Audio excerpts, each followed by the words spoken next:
بذكر الله ترتاح القلوب وتنزاح المتاعب والكروب.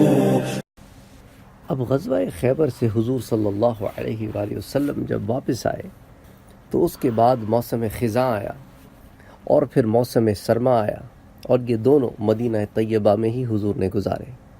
اس عرصے میں حضور صلی اللہ علیہ وآلہ وسلم بذات خود تو کسی غزوے میں تشریف نہیں لے گئے، البتہ آپ نے متعدد فوجی مہمیں صحابہ کرام کی سرکردگی میں مختلف علاقوں میں بھیجی. ان میں سے پہلی کا ذکر جو ہم کر رہے ہیں اس کا نام ہے سریہ سیدنا ابی بکر رضی اللہ تعالی عنہ. اس کو امام احمد ابن حنبل اس کو روایت کرتے ہیں.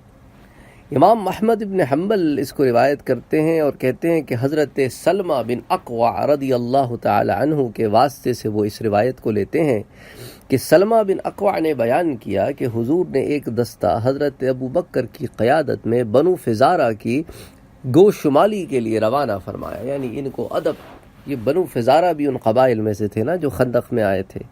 تو اب ایک ایک قبیلہ جو بلا وجہ، ان سے تو کوئی جھگڑا بھی نہیں تھا، تم کیوں آئے بابا خندق میں؟ تمہیں کیا پڑی تھی کہ تم 10,000 کے لشکر میں شامل ہو کر مدینے پہ چڑھائی کی؟ تو حضور صلی اللہ علیہ وآلہ وسلم نے بنی فزارہ کی طرف روانہ فرمایا. تو وہ کہتے ہیں کہ ہم جب بنی فزارہ کے چشمے پر پہنچے تو رات ہو گئی تھی. تو حضرت ابو بکر نے ہمیں وہیں رات گزارنے کی اجازت دی. ہم رات بھر سوتے رہے. نماز صبح کے بعد آپ نے ہمیں دشمن پر حملہ کرنے کا حکم دیا. دشمن کے جو آدمی ہمارے قابو میں آئے ہم نے ان کو قتل کر دیا. میں نے دیکھا کہ بچے اور عورتیں پہاڑ کی طرف تیزی سے بڑھ رہے ہیں. میں نے دوڑ کر ان کا تعاقب کیا اور ان کو اپنے حصار میں لے لیا. میں ان کو گھیر کر حضرت ابو بکر کے پاس لے آیا. آپ اس وقت چشمے پر فروکش تھے. ان میں بنو فزارہ کی ایک عورت تھی، اس کے ساتھ اس کی ایک نوجوان بیٹی بھی تھی جو بڑی خوش شکل تھی. حضرت ابو بکر نے وہ لڑکی مجھے عنایت کر دی. کس کو؟ سلمہ بن اقوع کو. وہ کہتے ہیں، سلمہ بن اقوع کہتے ہیں، میں اس کو مدینے لے آیا لیکن میں نے اس کو ہاتھ تک نہ لگایا. دوسرے روز حضور میرے پاس آئے، میں بازار میں تھا، مجھے ملے اور فرمایا سلمہ وہ لڑکی مجھے دے دے.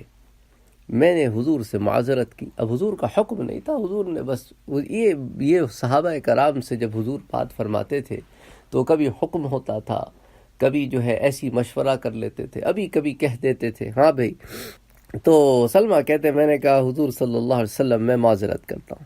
حضور نے اصرار بھی نہیں فرمایا، چلو ٹھیک ہے کوئی مسئلہ نہیں. دوسرے روز پھر بازار میں حضور سے ملاقات ہوئی تو وہ کہتے ہیں حضور نے فرمایا سلمہ وہ لڑکی مجھے دے دے.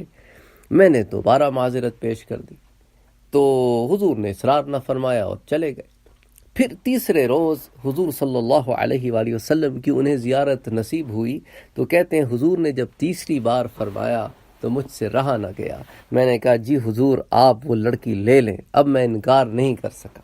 اب حضور صلی اللہ علیہ وآلہ وسلم نے اس لڑکی کو کیوں مانگا؟ اس کی وجہ یہ تھی کہ حضور صلی اللہ علیہ وآلہ وسلم اس لڑکی کو دیکھ کر کفار مکہ سے چند کمزور اور غریب مسلمان مردوں اور عورتوں کو چھڑانا چاہتے تھے. اچھا یہ عورت تھی بھی ان کے دین پر، بنو فزارہ کی یہ جو لڑکی ہے یہ ان کے دین پر بھی تھی، خود شکل بھی تھی، خوبصورت بھی تھی. تو حضور صلی اللہ علیہ وآلہ وسلم نے اس بات کو پسند فرمایا کہ ٹھیک ہے یہ ان کے مذہب پر ہے، انہی میں واپس چلی جائے اور اس کے بدلے میں ہم ان مسلمانوں کو چھڑا لیں جو غریب اور مسکین ہیں اور ان کے قبضے میں ہیں. تو حضور صلی اللہ علیہ وآلہ وسلم نے حضرت سلمہ کہتے ہیں مجھ سے وہ لڑکی لے کر مکے بھیجی اور اسے بطور فدیہ دے کر جو غریب اور کمزور مسلمان مرد اور عورتیں کفار مکہ کے قبضے میں تھیں انہیں رہا کرا لیا. اس واقعے کو حافظ ابن کثیر نے روایت کیا ہے سیرت النبویہ میں، اس کی جلد 3 پہ، اور پھر اس کو امام بیہقی نے بھی دلائل النبوہ میں روایت کیا ہے. بذكر الله ترتاح القلوب وتنزاح المتاعب والكروب.